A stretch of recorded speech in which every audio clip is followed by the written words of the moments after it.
अस्सलामुअलैकुम students. Biomechanics and ergonomics lecture 2।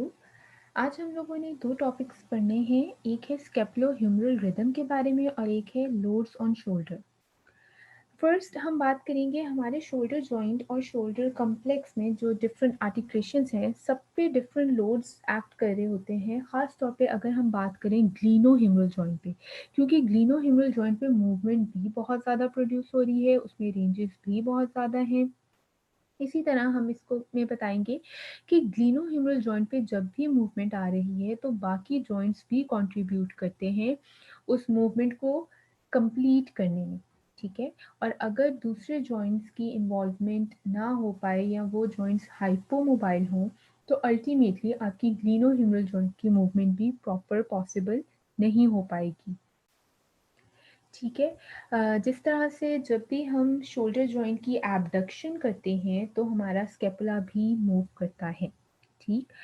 अ, अगर हम बात इधर देखें तो जिस तरह आपकी ये शोल्डर की एबडक्शन एबडक्शन को शो कर रहा है। शोल्डर की जब एबडक्शन स्टार्ट होती है तो स्केपुला इतना मूव नहीं करता और उसके बाद with the passage of range ये साथ मूव करेगा और रेंज कवर करने में हेल्प करेगा, उसे असिस्ट करेगा। ठीक है।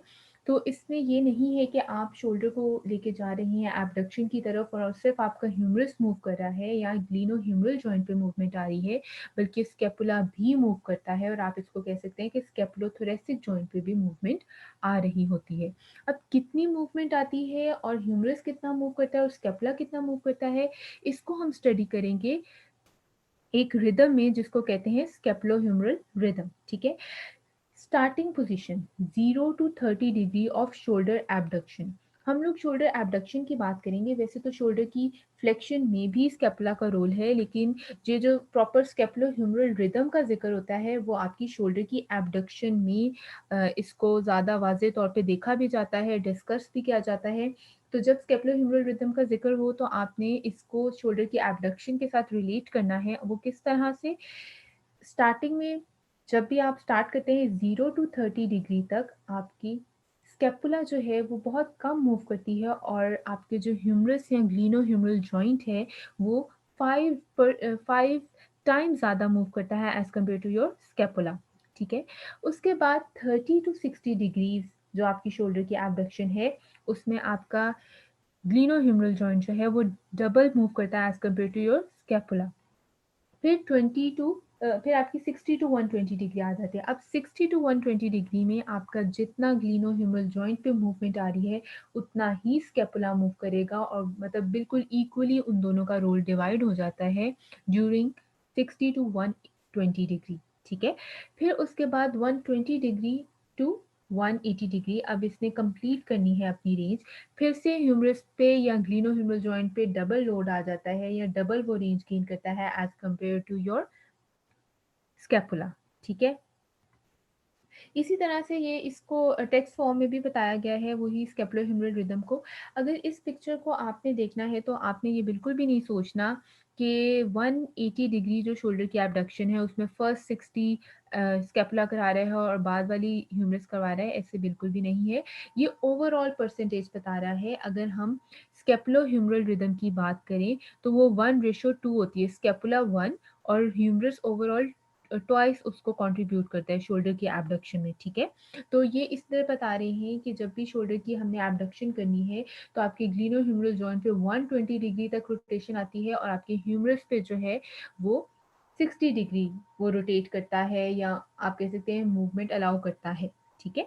तो आपके स्केपुलोथोरेसिक जॉइंट के हवाले से हमने बात कर ली कि आपका स्केपुला भी मूव करेगा और इस तरह से एक प्रॉपर रिदम के थ्रू आपका ह्यूमरस डबल मूव कर रहा है as compare to your scapula, लेकिन कुछ रेंजेस में वो इक्वली भी मूव कर रहे हैं, कुछ रेंजेस में आपका स्केपुला आपका स्केपुला कम और ह्यूमरस ज़्यादा मूव कर रहा होगा या ग्लीनो ह्यूमरल जॉइंट ज़्यादा मूव कर रहा होगा।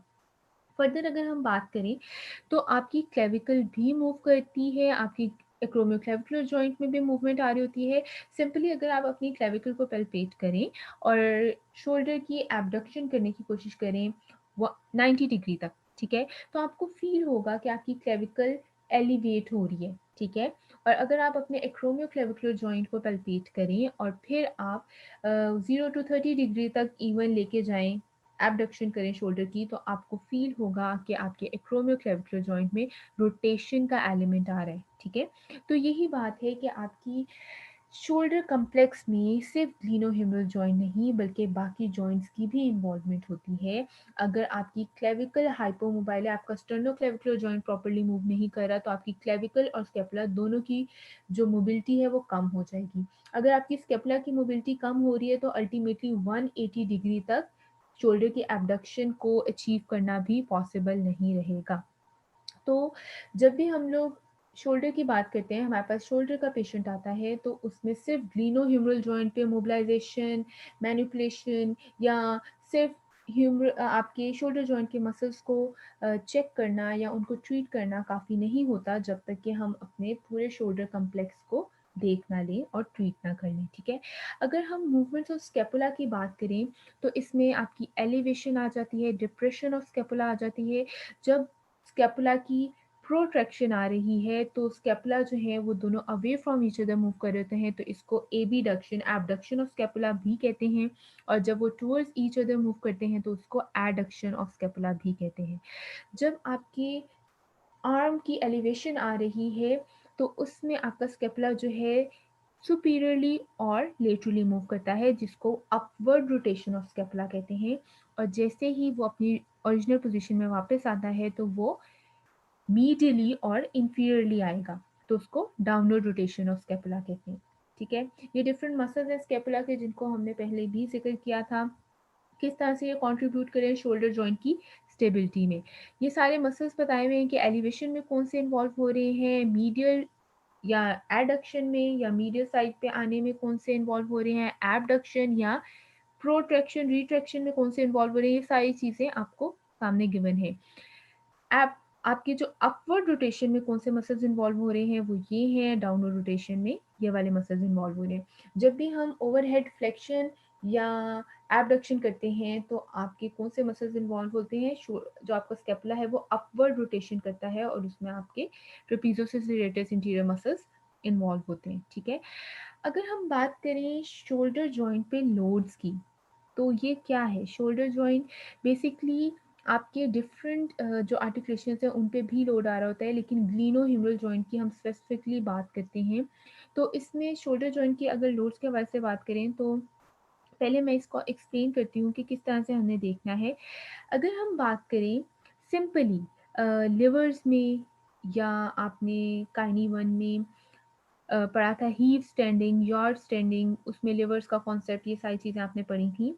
अगर हम जिक्र करें कि फल्क्रम क्या है, एफर्ट आर्म या एफर्ट कहाँ पे लग रही है और वेट कहाँ पे और वेट आर्म क्या है, ठीक है।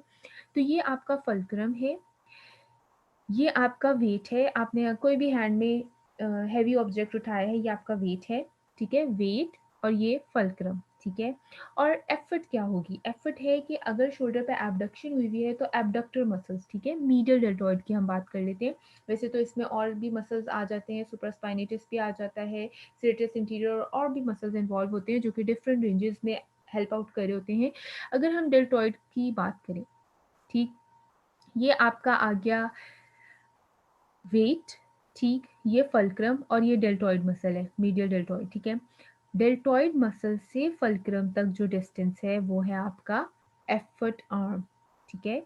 वेट जो आपने उठाया हुआ है उससे जो डिस्टेंस है आपका फल्क्रम का या शोल्डर जॉइंट का, ये है आपका वेट आर्म। जितना वेट आर्म बड़ा होगा एफर्ट आर्म से, उतनी ज़्यादा मैकेनिकल डिसएडवांटेज होगा, उतनी ज़्यादा डिफ़िकल्टी होगी मसल्स को वो पोजीशन मेंटेन करने में, उसको मतलब उसको आप कह सकते हैं कि उसको बेयर करने में, ठीक है।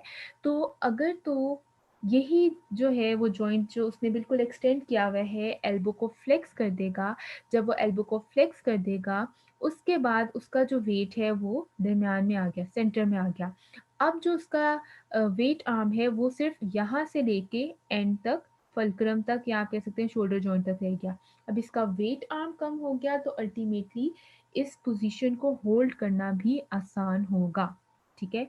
अगर हम इसको इस तरह से देखें सिंपली, जिस तरह से आपकी बुक ने बताया कि उसने कोई भी भारी वजन नहीं उठाया, हैंड में कोई वेट नहीं है, अगर अभी कोई वेट नहीं उठाया हुआ तो हम फिर किस पॉइंट को वेट या वेट का वेक्टर कंसिडर करेंगे, उसमें आपका ये पॉइंट आ जाता है कि पूरे आर्म में जो सेंटर है, जहाँ पे पूरा वेट एक्ट करें, सेंटर ऑफ ग्रेविटी है, वो आपका वेट का वेक्टर आ गया। ठीक है, ये आपका वेट का वेक्टर आ गया। ये आपका फल्क्रम है, ये एफर्ट, यहाँ पे मसल है तो ये एफर्ट है, तो एफर्ट आर्म, और ये है वेट आर्म।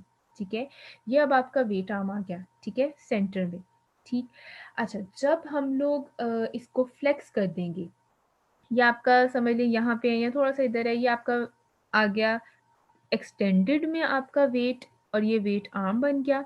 जब आप एल्बो को फ्लेक्स कर देंगे, जब आप एल्बो को फ्लेक्स कर देंगे तो ये आपके फोर आर्म का वेट और ये आपके आर्म का वेट दोनों मिलके डाउनवर्ड डायरेक्शन में आपकी सेंटर ऑफ ग्रेविटी आप कह सकते हैं एक्ट कर रही है। अब यहाँ पे आपकी सेंटर ऑफ ग्रेविटी एक्ट करी है। अब यहाँ से लेके आपके फल्क्रम तक जो डिस्टेंस है वो है आपका वेट आर्म। पहले वेट आर्म इतना बड़ा था, अब आपने एल्बो फ्लेक्स कर दी तो आपका वेट आर्म कम हो गया। तो इस पोजीशन में आपके लिए आसानी होगी या टॉर्क कम प्रोड्यूस होगा। अब टॉर्क के हवाले से बात करते हैं कि टॉर्क है क्या। टॉर्क होता है फोर्स और डिस्प्लेसमेंट का प्रोडक्ट। ठीक है, अगर हम इस एग्जांपल से लें कि ये एक मशीन है, एक रॉड है जो कि बहुत हैवी है और इसको आपने मूव करना है। ठीक है, ये फल्क्रम है। ठीक है, और आपने पहले इस पोजीशन से, ये 2 मीटर का रॉड है और आपने 1 मीटर के डिस्टेंस से इसको फोर्स लगाने की कोशिश की। ठीक है, जब आप इस पे 20 न्यूटन फोर्स लगाएंगे तो तब ये रॉड मूव करेगा। ठीक है, तो इसका क्या मतलब हुआ, 20 न्यूटन फोर्स लगी और कितने डिस्टेंस पे, 1 मीटर डिस्टेंस पे। तो यहाँ पे टोटल आपका जो टॉर्क था वो आपने कितना प्रोड्यूस किया, 20 न्यूटन। 20 × 1 20 आ गया आपका 20 न्यूटन मीटर आ गया टॉर्क। ठीक है, तो इस पोजीशन में आपने 20 न्यूटन फोर्स लगाएंगे तब ये रॉड मूव करेगा। ठीक है, अगर तो हम लोग ये 2 मीटर का है ना, तो 1 मीटर के बजाय 2 मीटर पे बिल्कुल एंड से, एज से पकड़ लें। ठीक है, अब आपका डिस्टेंस डबल हो गया। ठीक है, तो अब जब आप फोर्स लगाएंगे तो आपको हाफ फोर्स, जब डिस्टेंस डबल हो गया तो फोर्स आपको हाफ लगानी पड़ेगी और ये रॉड मूव कर जाएगा, क्योंकि आपको 20 न्यूटन का टॉर्क चाहिए। तो यहाँ पे डिस्टेंस डबल हो गया, ये 10 हो गया, अल्टीमेटली इसका प्रोडक्ट कितना है, 20, और ये रॉड यहाँ पे 10 न्यूटन से मूव कर जाएगा एज कम्पेयर टू जब डिस्टेंस कम था और यहाँ पे 20 न्यूटन फोर्स लगानी पड़ी। ठीक है, तो ये आपका कॉन्सेप्ट आ गया कि टॉर्क क्या होता है। इसी में अगर हम इसी एग्जांपल से अपने शोल्डर जॉइंट की एक्सटेंडेड पोजीशन को देखें, जब हमारा एक्सटेंडेड आर्म होता है तो तब हमारे शोल्डर जॉइंट पे टॉर्क ज़्यादा प्रोड्यूस होता है as compare to flexed elbow की। ठीक है, तो जब भी आपकी किसी भी जॉइंट पे या बॉडी पे टॉर्क प्रोड्यूस हो रहा है तो उसको कंपेंसेट कौन करते हैं, आपके मसल्स। ठीक है, तो जब एक्सटेंडेड आर्म होगा तब ज़्यादा टॉर्क प्रोड्यूस होगा और आपके मसल्स पे ज़्यादा लोड आएगा एज कम्पेयर टू जब फ्लेक्स्ड आर्म होगा और टॉर्क कम प्रोड्यूस होगा और आपके मसल्स को भी काम कम करना पड़ेगा। ठीक है, अच्छा, ये सारी बातें थी लोड्स ऑन शोल्डर के हवाले से। अगर हम अर्गोनॉमिक अप्रोचेस देखें, जिस तरह के आपके आर्म की पोजीशन मैटर करी आपकी शोल्डर की लोडिंग और अनलोडिंग में। ठीक है, तो इसमें उन्होंने कहा कि जो डेस्क यूजर्स होते हैं, जिनका प्रोफेशन होता है कि डेस्क जॉब है, उनको अपना आर्म जो है 20 डिग्री तक एबडक्ट और 25 डिग्री तक फ्लेक्स रखना चाहिए। तो वो हेल्पफुल होगा, उनकी एक्टिविटीज़ में हेल्प करेगा और उनके लोड भी कम रहेगा शोल्डर पे। आगे ज़िक्र हो रहा है कि वो वर्कर्स जिनको ओवरहेड एक्टिविटी करनी पड़ती है और काफ़ी प्रोलॉन्ग टाइम के लिए उस पोजीशन को होल्ड करना पड़ता है, तो अल्टीमेटली उनके टेंडेंस में डीजनरेटिव चेंजेस आना शुरू हो जाती है और इन्फ्लेमेशन आना शुरू हो जाती है।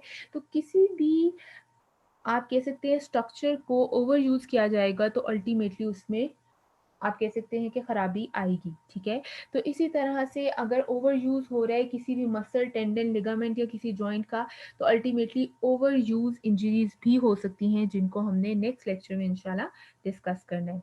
ठीक है, तो जब ओवरहेड एक्टिविटी होगी तो, और उसी पोजीशन में मेंटेन करना पड़ेगा, कोई ऐसा प्रोफेशन है या किसी कोई ऐसी जॉब की, ऐसे आप कह सकते हैं उसमें टास्क ऐसा है जिसमें ओवरहेड एक्टिविटी है और उस पोजीशन को होल्ड करना पड़ेगा, तो आपके कौन से टेंडेंस की इन्फ्लेमेशन कॉमन होगी, बाइसेप या सुप्रास्पाइनेटिस की डीजेनरेटिव चेंजेस कॉमन होंगी, ठीक है।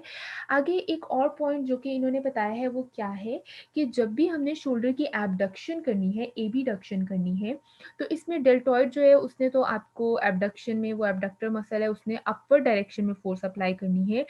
इसी के काउंटर बैलेंस शेयर फोर्सेस लगती हैं।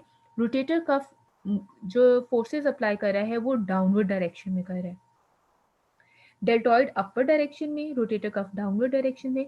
रोटेटर कफ इसमें क्या हेल्प कर रहा है कि रोटेटर कफ मसल जो है वो हेड ऑफ ह्यूमरस को पुल कर रहा है टुवर्ड्स ग्लिनॉइड फोसा, ठीक है, उसको डिसलोकेट होने से बचा रहा है। खास तौर पे 0 से 90 डिग्री तक जो भी मतलब एक्टिविटी हो रही है, जो भी टास्क हो रहा है, उसमें डेल्टॉइड अपर डायरेक्शन में फोर्स प्रोड्यूस करे ताकि शोल्डर की एबडक्शन पॉसिबल हो। और जो रोटेटर कफ मसल्स हैं वो ह्यूमरल हेड को ग्लिनॉइड फोसा की तरफ लेके जा रहे हैं ताकि जॉइंट की स्टेबिलिटी भी साथ साथ बरकरार रहे। तो ये दोनों मसल्स मिल के काम कर रहे हैं इन ऑपोजिट डायरेक्शन ताकि स्टेबिलिटी भी रहे और जो मूवमेंट है वो भी हमारी रिक्वायर्ड मूवमेंट भी परफॉर्म हो जाए, ठीक है। इसी तरह यहाँ पे बताया हुआ है कि डेल्टॉइड अपर डायरेक्शन में शेयर फोर्सेस और rotator cuff muscles downward direction में शेयर फोर्सेस होती हैं कि दोनों ऑपोजिट डायरेक्शन में डिफरेंट बॉडी पार्ट्स जो हैं, बॉडी पार्ट्स में किसी भी ऑब्जेक्ट की में एक साइड पे और दूसरे पार्ट ऑफ द बॉडी और ऑब्जेक्ट की दूसरी डायरेक्शन में फोर्सेस लग रही हैं, तो ये शेयर फोर्सेस हैं, ठीक है। ये था हमारा लेक्चर नंबर 2। इंशाल्लाह लेक्चर नंबर 3 को हम डिस्कस करेंगे नेक्स्ट लेक्चर में।